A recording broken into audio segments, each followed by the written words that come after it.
성경을 우리가 왜 읽을까? 교회가 왜 무엇을 위해서 탄생했을까? 또 무엇이 교회를 이렇게 지켜왔을까? 이런 물음을 묻죠. 또 내가 이 시대에 AI가 대답해주는 이 시대에 그림 그려주고 일정 짜주고 이런 시대에 길게 잡아온 약 2,700~800년 전부터 내려왔던 문서를 오늘의 언어로 해석을 해야 되는데 이걸 어떻게 해석을 해야 될까? 삶의 원형이 여기 있다는데 그 원형을 찾아서 오늘에 맞는 언어로 풀어줘야 될 텐데 그 중에 가장 어려운, 또 믿기지지 않는, 그래서 저도 피하고 싶고 피하고 부활이에요. 오늘 뭐가 부활이냐? 진짜 예수가 부활했다고 하는 게 뭐냐? 부활하셨냐? 부활하셨는데 그 부활한 몸은 지금 어디 갔냐? 이런 등등 얘기를 누구는 그러대요. 그런 거 하지 말라고. 그냥 안 건드리는 게 좋다고. 말씀하지 말고 그냥. 왜? 뭐 또 다른 얘기를 하실 텐데 그 얘기해봤자 선생님이나 ALP 이익되는 일이 없으니까 내가 조심조심 할게 그랬어요. 조심조심 할게 그랬어요.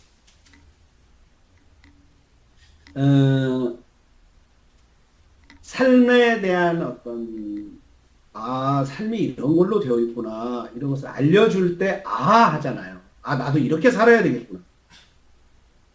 그래 어느 날 이렇게 글이 쓰여 있는 거예요. 배추가 김치가 되는 게 인생이야. 이렇게 돼 있어요. 배추가 김치가 되는 게 인생이야. 어떻게 배추가 김치가 되지? 그랬더니 얼씨구, 절씨구, 지화자, 좋으시고 이렇게 얘기를 하는 거예요. 그러니까 우리는 뭐 그냥 노래 부를 때나 얼씨구, 절씨구, 지화자, 좋으시고 또 그것도 부정적으로 어렸을 때 들었던 말인데 얼씨구, 절씨구 뭐 이렇게 비아냥거리는 투로 많이 썼는데 이 속에 인생이 들어있다는 거예요. 인생의 단계가 들어있다. 그래서 배추가 김치가 되는 건데 이것이 인간이 인생되는 이야기다. 생물학적 인간이 진짜 인생이 되는 거다. 그런 거예요. 그럼 얼씨구는 뭐냐면 배추가 김치가 되려면 일단 얼어야 된다는 거예요.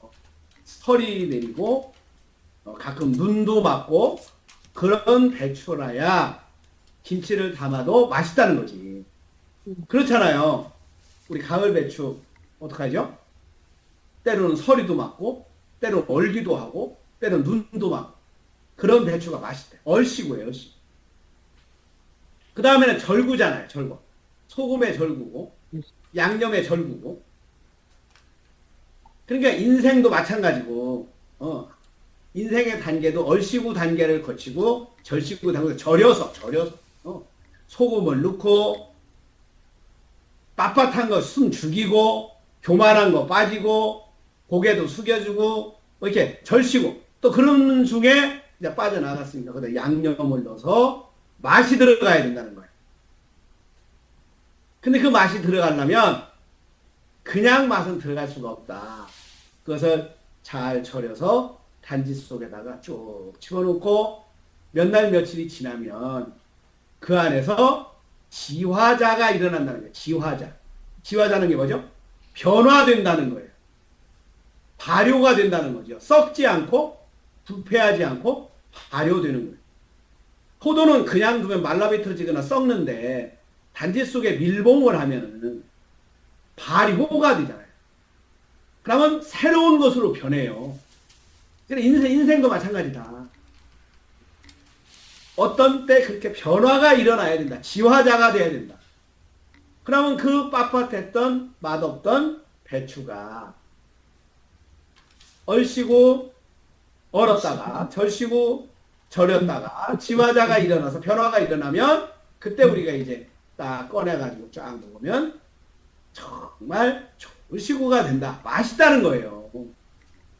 하면서 인생도 마찬가지다. 이럴 때 어떻게 해요? 우와, 그렇구나, 이게. 그런데 성경도 어느 날 우리는 예수님의 탄생, 세례, 이런 광야 시험, 공생애, 십자가, 부활, 승천, 재림, 이것을 따로따로 어떤 그냥 예수님의 그냥 생애 어떤 그냥 교리로만 우리가 알고 있는데 이것도 인생의 단계다라는 거. 하면서 또 쌀쌀 맞은 쌀이 밥 되는 게 인생이다. 그렇게 얘기하시는 거야. 유영모 선생님이 얘기하시는 거야. 쌀쌀 맞은 쌀이 밥 되는 게 인생이다. 아까는 배추가 김치 되는 게 인생이다. 얼씨구 절씨구 지화자 좋으시고 이 단계를 거치는 게 인생이다. 이게 생애 주기다. 그것이 길든 짧든 이것을 거쳐야 맛있는 김치가 돼서 밥이 돼서 내가 누구의 맛이 밥이 되는 거죠. 김치가 되는 것이요. 쌀쌀 맞은 쌀도 그냥 놔두면 쌀쌀 맞은데 그래 쌀인데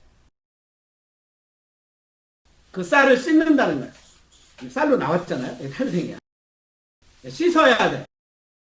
씻어야 돼. 이게 세례라는 거야. 밥솥에다 넣고 막 끓여요. 막 끓여. 이게 광야 시험이라는 거예요. 근데 그 안에서 밥이 돼가지고 어떻게 해요? 나오잖아요. 그럼 이제 공생애가 시작이 되는 거야. 공생애. 광야 시험을 거쳐서 공생애가 시작이 돼요. 그러면 정말 변화가 돼 쌀쌀 맞은 쌀이 밥이 돼서 사람들의 양식이 됐다는 거야. 자, 그것이 이제 우리 씹어가지고 요한으로 들어가면 부활을 해서 이렇게 몸으로 다시 이렇게 되고 다시 이제 일로 돼서 내가 배추를 쌀 농사를 지면 다시 쌀이 되잖아요. 그래서 이것이 재림이 된다.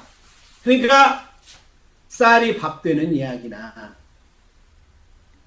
배추가 김치 되는 이야기. 예수님이 탄생해서 재림까지 오는 거다. 성경이 이런 인생의 단계를 말해주는 거다. 자, 그래서 오늘은 가장 우리가 믿기지 어려운 부활 장면인데 뭐가 부활인지 한번 가보도록 하겠습니다. 16장 1절부터 갑니다. 안식일이 지났을 때 안식일은 금요일 날 해 질 때부터 토요일 날 해 질 때까지거든요. 그럼 안식일이 지난 다음 날이니까 로마 시대 때는 이 썬데이가 로마 사람들이 믿던 신이 태양신인데 그 태양신을 섬기는 날에 썬데이는 근데 그날로 바뀌는 거야 이게. 그날이 오히려 이제 기독교에서는 뭐는 우리 일요일이라고 그러면 신자가 아니잖아요. 뭐라고 그래야 돼요? 주일이라고 그래야 되냐 주일. 왜 주일이냐? 주님의 날이라는 거야. 안식, 유대인들은 안식일을 지키지만 기독교인들은 이때부터 주일을, 왜? 주님이 부활한 날. 그래서 안식일 다음 날. 그래서 일요일이 되는 거예요. 자, 안식일이 지났을 때, 안식일 다음 날에 막달라 마리아와 야고보의 어머니 마리아와 계속 마리아가 나옵니다. 막달라 마리아와 야고보의 어머니 마리아와 살로메는 아마 이모에 해당될 거예요. 이모 정도. 예수님의 이모. 가서 예수께서 발라드리며 향료를 샀다. 이제 장사 지냈으니까 썩을 냄새가 나니까 향료를 샀어요. 그래서 성경은 이렇게 기록합니다. 이래의 첫날 새벽. 그러니까 일주일이면 7날인데 첫날을 뭘로 여기는 거예요? 예수님이 부활한 날. 이제 이때는 이런 것들이 조금은 형성이 돼서 AD 한 60년경이니까 사람들이 그날을 지키기 시작한 거죠. 성경대로 죽으시고 성경대로 사셨다. 이것을 마가는 그 성경의 근거를 찾아서 하나씩 하나씩 기록한 새로운 양식 복음서 처음 기록한 것이 마가복음이니까 이게 원형이죠. 이게 조금씩 다 달라. 마가복음이나 마태복음이나 누가복음이 기록한 게 해 뜰 때라든가 새벽이라든가 이게 시간은 다 다른데 원형은 그래도 이제 이걸로 잡자고요. 왜 다 보고 쓴 건 아니니까 이 사람들이 신문 기자들끼리 촬영해가지고 이렇게 기록했다 쓴 게 아니고 들은 것들을 쓰는 거니까. 이래 첫날 새벽 해가 막 오던 때 무덤으로 갔다. 그들은 누가 우리를 위하여 그 돌을 무덤 어귀에서 굴려내 주겠는가 하고 서로 말하였다. 여자들이 갑니다. 남자들은 없어요. 또 제자들도 없어요. 의도가 있지 않을까? 그 의도가 뭘까? 그런데 눈을 들어서 보니 그 돌덩이는 이미 굴러져 있었다. 그 돌은 엄청나게 크. 5절 그 여자들은 무덤 안으로 들어가서 웬 젊은 남자가 흰옷을 입고 오른쪽에 앉아있는 것을 보고 몹시 놀랐다. 그가 여자들에게 말하였다. 놀라지 마시오. 그대들은 십자가에서 못 박히신 나사렛 사람 예수를 찾고 있지만 다같이 그는 살아나셨습니다. 그는 여기에 계시지 않습니다. 보시오. 그를 안장했던 보시오. 그러니 그대들은 가서 그의 제자들과 베드로에게 말하기를. 베드로를 여기서 듣는 거예요. 이유는 베드로가 앞에서 3번 부인했잖아요. 또 이미 이 당시에 베드로는 수장이에요. 그러니까 베드로를 다시 세워야 교회가 세울 수 있어요. 대장인데, 중심인데, 핵인데. 그래서 베드로를 넣는 거야. 제자들과 베드로에게 말하기를. 그는 그들보다 먼저 갈릴리로 가실 것이니 그가 그들에게 말씀하신 대로 그들은 거기서 그를 볼 것이라 하시오. 그들은 뛰쳐나와서 무덤에서 도망을 나오. 그들은 벌벌 떨며 넋을 잃었던 것이다. 그들은 무서워서 아무에게도 아무 말도. 이게 부활의 첫 소식이에요. 여러분 부활이 믿어지십니까? 예수님의 이렇게 시신이 이렇게 살아나서 이렇게 막 돌아다녀. 근데 종종 일어나잖아요. 죽어서 며칠 뒀는데 염화로 들어갔더니 다시 숨 쉬더라. 이게 살아난 거 우리 얘기 듣잖아요. 또 부활한 거예요? 그럼 예수님이 진짜 장사진에서 무덤 속에서 집어넣었는데 시체가 살아나서 무덤을 열고 나왔다? 자, 그러면 그 예수님은 여기 육체를 봤다는 기록은 없거든요. 빈 무덤을 봤다는 거예요. 빈 무덤. 비어 있어요. 그럼 또 예수님이 살아나셨어? 자, 그럼 예수님보다 먼저 살아나신 게 나는 부활이요 생명이니 나사로 때 얘기해요. 자, 나사로 다시 살아서 어떻게 된 거예요? 계속 사는 거예요? 아니면 죽은 거예요? 그럼 뭐가 부활이에요? 무엇을 우리는 부활이라고 해요? 부활이라는 단어가 원래 쓰던 언어 자체는 아나시스타스거든? 시스타스? 스탠드? 서다거든요. 일어서다거든? 안 하니까 다시 일어서다예요. 그러니까 여러 가지로 얘기할 수 있는데 부활을 이 세상에서 저 사람 망했어. 저 사람 쓰러졌어. 저 사람 관계가 서로 뒤틀려졌어. 할 때 우리 어떻게 얘기하죠? 그 회사 다시 일어났어. 그 사람 병에서 다시 일어났어. 그걸 다른 말로 바꿔 부활한 거예요. 부활한 거야. 아나시스타 똑같아. 원어는 똑같아. 이런 사회적인 이런 세상적인 부활도 있죠. 그럼 몸의 부활은 없냐? 근데 재미난 거 있잖아요. 이렇게 우리 상상을 해봅시다. 내가 예수님이다 입장이다. 그럼 내가 예수님 입장에 내가 부활을 했어. 우리 모닥불님이나 우리 향풀님이 부활을 했어. 내가 부활했어. 제일 먼저 어디를 갈 것 같아요? 내가 부활했으면 누구한테 가서 무슨 말을 할 것 같아? 내가 부활했다면 나는 요즘 같으면 유튜버나 아니면 기자회견을 할 것 같아. 빌라도한테 시간마다 나 이렇게 다시 살았다. 네가 아무리 죽여봐라. 나는 다시 산다. 그런데 부활하신 예수님은 왜 그런 사람들한테는 안 나타나시고 먼저 여자들 그것도 가끔 제자들 한테 왜 나타나냐는 거죠. 왜 그 사람들한테는 안 보이냐는 거예요. 왜 안 나타나는 거예요. 그럼 뭐가 부활이냐. 자, 9절 또 갑니다. 예수께서 일의 첫날, 이제 일의 첫날이니까 주일날이에요. 우리 말은 월요일, 일요일이에요. 새벽에 살아나신 뒤, 맨 처음으로 빈무덤을 발견한 거예요. 마리아들이. 근데 또 마리아가 나와요. 맨 처음으로 막달라 마리아에게 나타나셨다.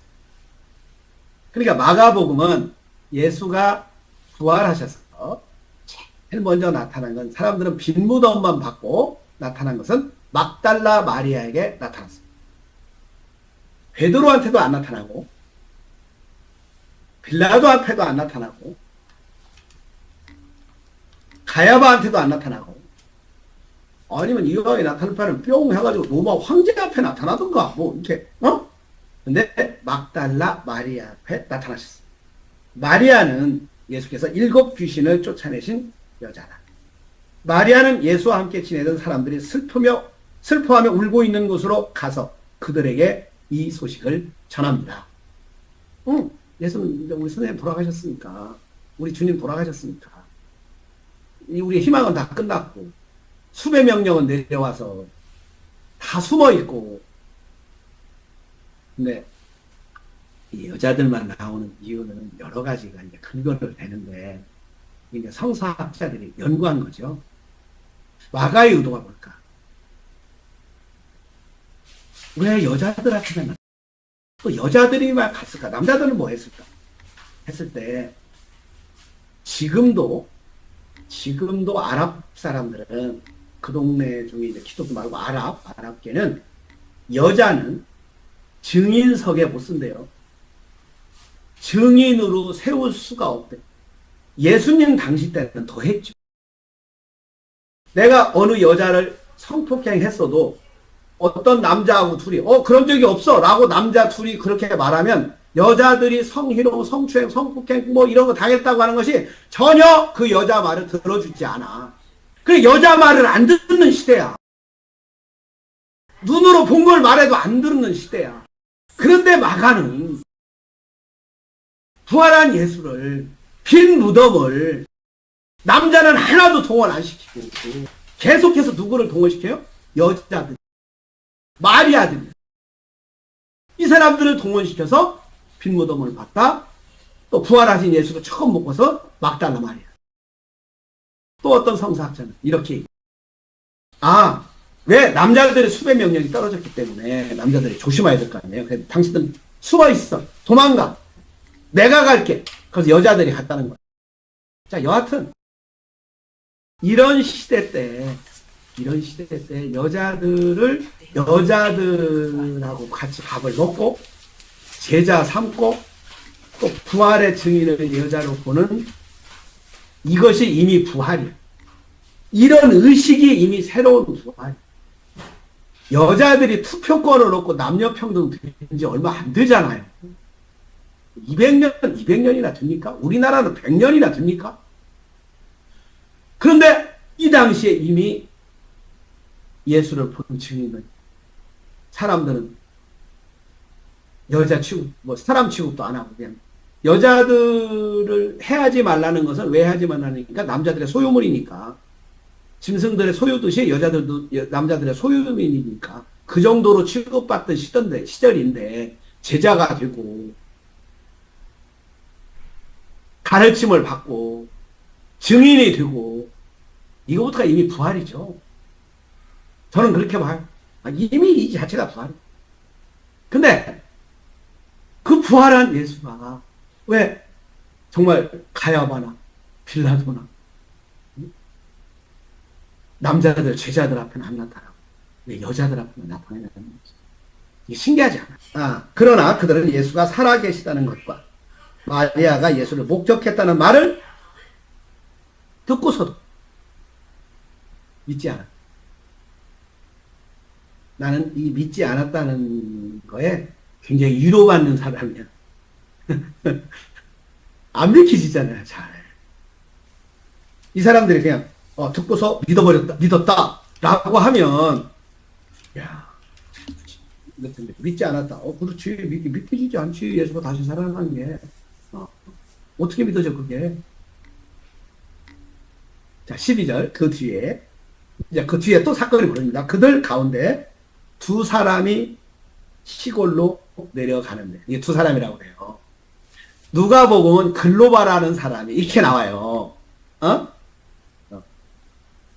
엠마오로 내려가는 게 이게 지금. 그래서 누가복음은 길게 써요. 이 부분에 이 두 사람이 내려가는데 어디서? 예루살렘에서 어디로? 엠마오로. 예수께서 아주 이 부분이 멋있어요. 다른 모습으로 그들에게 나타났어요. 자, 오늘의 핵심이에요. 그러니까 예수님은 제자들에게 나타날 때마다 같은 모습이었을까? 아, 옷을 한 벌이었을까? 여기서 다른 모습으로 나타났다는 말은 뭘까? 나는 이런 부분에 굉장히 위로가 돼. 아, 다른 모습으로 나타나는구나. 다른 모습. 그러면 빌라도 앞에도 나타났었을 거예요. 가야바 앞에도 나타났을 거예요. 베드로 앞에도 나타났을 수도 있죠. 근데 볼 수 있는 눈이 없어요. 왜? 믿음이 없어요. 근데 여기 지금 두 사람도 다른 모습으로 나타나는데 금방 알아봤냐? 아니에요. 금방 못 알아봤어요. 그러면서 이렇게 얘기해요. 야, 얘들 지금 왜 그렇게 실망한 얼굴로 내려가? 이렇게 얘기하는 거예요. 자, 우리도 똑같잖아요. 뭐 하다가 실망한 얼굴로 내려가잖아요. 근데 그때 누군가가 동행을 해요. 뛰어들어요. 무슨 일로 이렇게 실망을 해요? 그랬더니, 아니, 지금 서울에서, 예루살렘에서 일 벌어진 거 몰라요? 응. 모르는데요? 아니, 예수님이 죽었잖아요. 아, 죽었죠. 십자가에서 못을 박혀서 죽는다고 되어 있지 않아요. 성경대로 죽은 거예요. 라고 말씀을 풀어주실 때에 그 예루살렘에서 엠마오로 내려가던 제자가, 그 두 제자라는 것은 하나는 누가복음을 기록한 누가였어. 누가라고 나오지. 누가복음을 읽어보면 여튼 둘이 내려가다 말씀을 풀어주실 때에 그 부분이 아주 멋있어요. 마음이 뜨겁지 아니하더냐 이렇게 나와요. 그 마음이 뜨겁지 아니하더냐가 열정이야. 열정. 그 열정이 엔수에시스인데 엔수에시스면 엔세우스야. 엔은 아니라는 뜻이고 수에시스면 세우스인데 세우스는 하나님 안에, 신 안에. 아, 그 말씀을 풀어주실 때 내 생각 속에 있지 않고 어떤 말씀 속에, 로고스 속에 있구나를 알 때 가슴이 뜨겁지 아니야 하더냐 하고 떡을 떼어 딱 주는데 딱 보니까 들어가서 우리 저녁 좀 먹읍시다. 저녁 좀 먹읍시다. 같이 좀 먹읍시다. 근데 떡을 떼어 딱 주는데 그때 보니까 예수님이, 여태까지 동행한 사람이 예수님인가를 그때 알게 되는 거예요. 재밌지 않아요? 예수가 나타났으면, 부활했으면 엠마오로 내려갈 때 딱 옆에 다른 사람이 예수여야 되는데 한참 동행하고 걸어가다가 집에 가가지고 말씀을 풀어주실 때 마음이 뜨겁지 않느냐. 자, 그러고서 떡을 떼어 딱 주니까 그때 그게 성만찬이거든. 말씀을 풀어주실 때, 떡을 떼어 줄 때 눈이 딱 열려서 예수네? 하고 나니까 그 예수는 성경에 또 뭐라고 되어 있냐면 사라지게 돼요. 나타났다 사라져. 나타났다 사라져. 이러면서 이제 베드로 앞에도 나타나고 12제자 앞에도 나타나고 120문도 앞에도 나타나고 이따 소리는 하나도 안 해. 나타났다. 그래서 이 부활의식, 이 의식이 부활의식이 들어와야 부활한 예수를 만날 수가 있지. 다시 한번, 내가 산 저 정상에 있어요. 나를 만날 수 있는 방법은 산 정상에 오는 방법밖에 없어요. 예수님이 저 산 정상에 있어요. 예수님을 볼 수 있는 방법은 산 정상에. 근데 어떤 사람 어떻게 해야죠? 사진 찍어다가죠. 이게 예수님이 산 정상에 계시네. 산 정상에 계시대. 이건 다 듣고죠, 보고죠. 근데 진짜 만날 수 있는 방법은 집을 보려면, 앉아있는 자리 방석을 보려면 계단이 몇 개입니까? 우리 그 테마 다루듯이 내 발로 하지 않는 한 C가 안 되지. 우리는 C하고 했다고 착각하고 살잖아요. 근데 어떻게? 내가 겪지 않은 것도 내가 다 안다고. 우리가 아버지 돼봐야 아버지 좀 알잖아요. 그런 것처럼 산 정상에 가야 있는 예수를 나도 산 정상에 가. 그럼 부활한 예수를 만날 수 있는 방법은 하나죠. 내가 부활 의식이 없는 한, 그 의식 수준이 되지 않는 한 부활한 예수가 내 앞에 있어도 알 수가 없지. 알 수가 없지. 부활은 여러 가지로 해석할 수 있어요. 이 세상에서 절망하고 희망이 없고 구체적으로 회사가 망하고 병으로 쓰러지고 그 사람 다시 일어났어? 그 양반 다시 살아났더라고. 이거 부활이에요. 또 하나의 부활은 이게 이제 가장 논쟁이 되는 건데, 천국에 가면 내가 부활을 해서 우리 예수 믿었으니까 거기 가면 우리 엄마도 만나고 나보다 먼저 죽은 우리 아들도 만나고 다 만날 것이다. 그걸 없다 소리는 내가 못하겠고 내가 안 가봤으니까. 근데 그거 부활만 믿는다고 하면 이렇게 생각해 볼 수 있죠. 그럼 거기 가면 이 얼굴이 그대로 있어요. 아들 얼굴을 얼굴로 봐요? 뭘로 알 수 있을까요? 그런 걸로 알 수 있지는 않겠죠. 이건 사라지는데.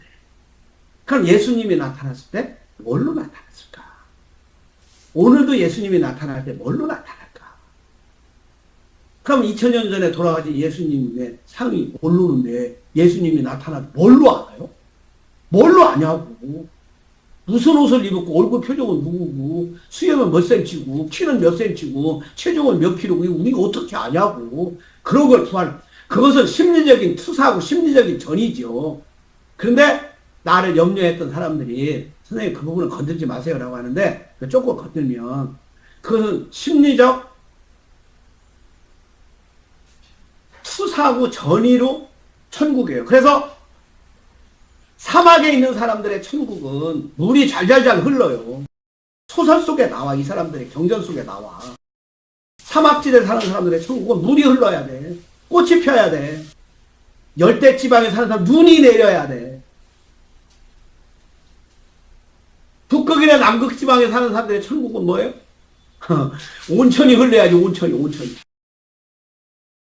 온천에서 여자들하고 목욕하고 맛있는 채소, 과일 먹고. 왜? 안 해봤으니까. 없으니까. 없는 것이 있는 것. 거기 가면 내가 못했던 것, 안 했던 것, 없었던 것 다 있을 것이다. 그게 천국이다. 그건 심리적인 천국이고. 예수님이 그런 천국 전하려고 했겠어요? 이 하늘나라는. 부활은 아침 햇살은 이렇게 삶을 말하는. 그럼 부활은 언제 일어나요? 지금 일어나요. 부활은 언제나 일어나는 거예요. 그래서 어느 날 이 얘기를 하다가 예수님으로 보여야지. 예수 가장 좋은 생각. 구원자로, 구세주. 자, 우리 비책님한테 지금 암을 낫게 해주는 사람이 오는 게 진짜 예수고 부활이죠. 자, 빚에 쪼달리는 사람, 어떤 새로운 뭐가 왔을 때 그게 부활이고 그게 예수죠. 그때 이건 예수야. 동행하던 분이 이게 눈을 떴어. 이게 예수였구나. 우리 또 지나가서 그때 그분이 예수였구나. 부활해서 나한테 이런 모습으로 내가 왔는데 내가 못 알아봤구나. 눈이 어두워서. 자, 돌로 막아도 치울 수 있다. 사람들의 어떤 술수나 모함이나 뭐 해도 김정은이가 길을 끊어도 그 길은 언젠가는 다시 연결될 거예요. 그 무엇으로도 막을 수 없다. 우리가 자유해지려고 하고 더 사람다워지려고 하고 더 좋아지려고 하고 평화로워지려고 하는 그것은 무엇으로 막아도 어떤 법으로도 막고 술수로 막고 언론으로 막고 고문으로 막고 폭력으로 막고 전쟁으로 막아도 나 되고자 하는 내가 참 되고자 하는 진짜 살으려고 하는 아무리 무덤 속에 집어넣고 돌로 막아도 예수가 다시 사셨듯이 막을 수가 없다. 내가 나 되고자 하는 이 열정, 생명력을 그 어떤 돌로도 아무리 틀어 막아도 꽁꽁 묶어놔도 풀어내고 밀어내고 이 대 안 되면 다음 때, 이 다음 때가 안 되면 다음 때. 그래서 예수가 300년이 지난 400년이 지난 날 하나님의 아들 예수 그리스도의 복음의 시작이다. 이 말이 하나님의 아들로는 로마 황제만, 구세주로는 아구스투스만 불려지던 그 이름이 이제는 예수가를 지칭하는 말이 되고, 예수를 따르는 사람들도 하나님의 아들, 나는 하나님의 아들. 그래서 죽음 권세, 사망 권세에 내가 갇혀 있을 리가 없어. 나는 여기 있어. 키도 없고 나이도 없고 성품도 없고 육체도 없고 과거도 없고 시간도 없고 공간도 없고 없어. 그래서 어떤 돌로도 막을 수 없어. 이 나는 부활이고 원래 생명이었어. 그런 의식이 쌓인 사람들, 지금도 그런 의식을 갖고 오는, 무엇을 통해서든, 언어를 통해서든 사람을 통해서든 아니면 사건을 통해서든 자연을 통해서든 부활하신 주님을 언제? 지금 어디서? 어디서나 누가 그런 믿음을 가진 사람에게는 부활하신 주님을 매일 나타나신다. 있는 게 아니라 나타나신다. 어떻게? 그때그때 다른 모습. 이것이 제가 믿는 부활입니다. 오늘 여기까지 하겠습니다.